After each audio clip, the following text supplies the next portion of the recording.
Todo tipo de obra se va a ver tocado por la marca de la persecución, especialmente las obras buenas siempre encontrarán la persecución de los malvados. Eso es lo que nos presenta el texto del libro de los Hechos de los Apóstoles de este día, texto de Hechos capítulo 8, versículos del 1 al 8, Hechos 8, 1, 8. Vamos a vivir este texto bíblico, vamos a meditarlo hoy y a descubrir también algunos mensajes que nos pueda dar para la jornada. Bienvenidos a Meditaciones Peregrinas.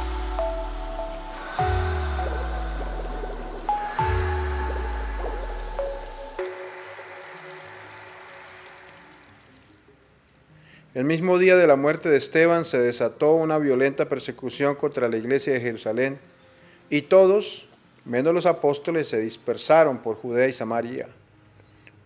Unos hombres piadosos sepultaron a Esteban e hicieron gran duelo por él. Entre tanto, Saulo hacía estragos en la iglesia. Entraba en las casas para llevarse a los hombres y mujeres y meterlos en la cárcel. Los que se habían dispersado al pasar de un lugar a otro iban difundiendo el evangelio.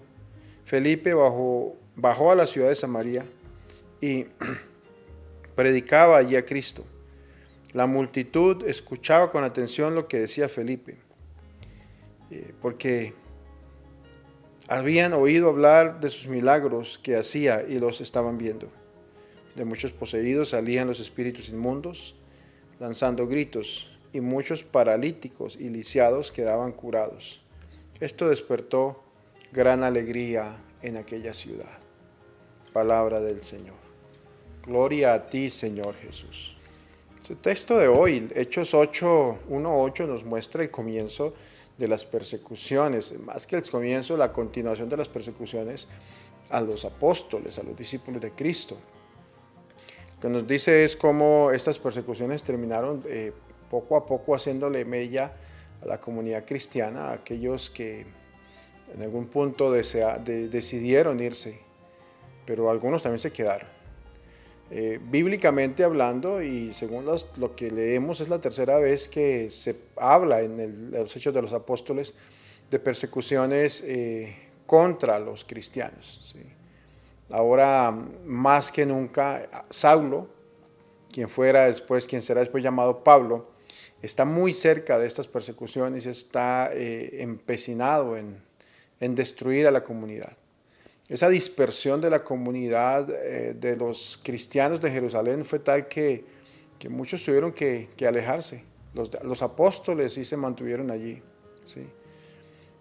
Los grupos más grandes que se movieron a un lado y otro llevaron a los distintos lugares la fe. Los apóstoles decidieron quedarse en Jerusalén y estar allí, pues descubrieron que allí estaba su misión primera.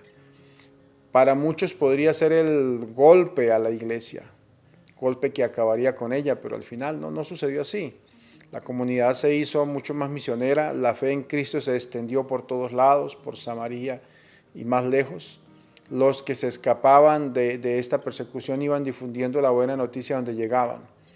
El día de la Asunción de Jesús les había anunciado que iban a ser testigos primero en Jerusalén, luego en toda Judea, en Samaria y hasta en los confines del mundo. Y así empezó a ser, ¿sí? Empiezan a realizarse en este texto bíblico de hoy, Hechos 8, 1, 8, el cumplimiento de esta misión, digámoslo así, esta profecía que el Señor les hacía en Hechos 1, 8, en el capítulo 1, versículo 8 del libro de los Hechos de los Apóstoles, y también en el final del Evangelio de Mateo. Uno de los diáconos de la comunidad, Felipe, asume la evangelización en Samaria y la ciudad se llena de alegría. No leemos hoy esto, pero sabemos que la predicación de Felipe atrajo a muchos al bautismo. Y entonces los apóstoles Pedro y Juan decidieron bajar a Jerusalén a completar esa iniciación, imponiendo las manos, dando el Espíritu Santo a los bautizados por Felipe. Es así como vamos viendo el crecimiento de la vida de la iglesia en sus primeros comienzos, en sus inicios. La cosa es no asustarse demasiado ante aquellas amenazas que se puedan presentar por el hecho de estar viviendo la fe. Al contrario, lo que nos muestra el texto bíblico hoy es que al final va a prevalecer esa confianza de la comunidad, porque pues están acompañados por el Espíritu Santo. Las dificultades que sufre la comunidad cristiana por las persecuciones las ha experimentado desde el comienzo, como podemos ver, hasta los días de hoy, ¿sí? Hoy vemos cómo incluso la sociedad en general está empecinada en destruir completamente el legado de la tradición y la moral judeocristiana. Y esto va a ser un gran daño el que se le va a hacer a la humanidad, el que se le está haciendo a la humanidad. Y muchas veces líderes religiosos y personas que quizás saben que las cosas que están sucediendo están mal, sin embargo se quedan callados. Hoy la sociedad calla porque de una u otra manera la sociedad también termina expulsando, termina persiguiendo de nuevas maneras a aquellos que se oponen, digamos así, o que están en contra de algunas enseñanzas. Para la comunidad cristiana de Jerusalén, lo que podía ser el comienzo del final de simplemente el final de lo que fue la escaramuza, entre comillas, de Jesucristo, se convirtió al contrario en la expansión del cristianismo. Y así ha sucedido en otras situaciones cruciales en la historia, donde a la iglesia se le cierran las puertas por algún lado y al final lo que hace es que hay una explosión de evangelio por todos lados.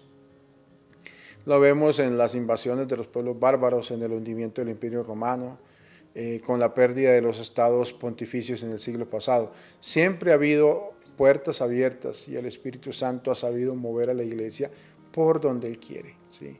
El anuncio de la buena noticia y la vida de las comunidades, el testimonio de las comunidades ante el mundo es tan poderoso que logra eso mismo que se convertía de pronto en algún temor por acabar la fe, se convierte en una semilla de cristianos. La sangre de mártires es semilla de cristianos. Si tenemos fe y una convicción de comunicar, lo podemos comunicar.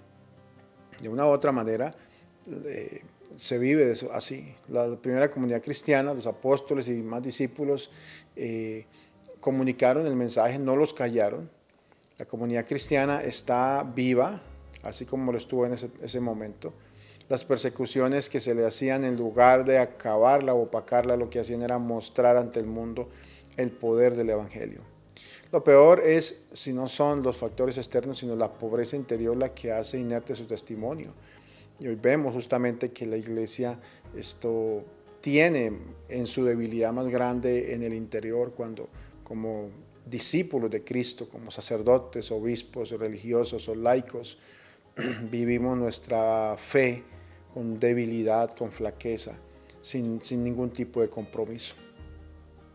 Lo que a nosotros nos puede parecer catástrofe, los ataques a la iglesia, a sus pastores, la falta de vocaciones, la secularización de esta sociedad, todos los momentos de tensión que se viven, la persecución que se vive en muchos países, será una ocasión para la purificación, el discernimiento renovado y el empeño de fe y de evangelización de la comunidad.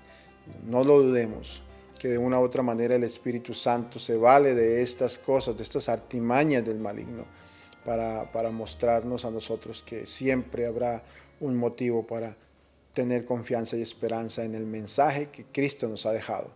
También es una invitación a renovarnos en la manera como evangelizamos. Siempre Dios sigue escribiendo recto con las líneas torcidas de la vida del hombre. Démosle gracias al Señor por la oportunidad que nos da de empezar esta jornada nueva. Pidámosle que nos acompañe a lo largo de ella. En el nombre del Padre, del Hijo, del Espíritu Santo. Amén. Feliz día.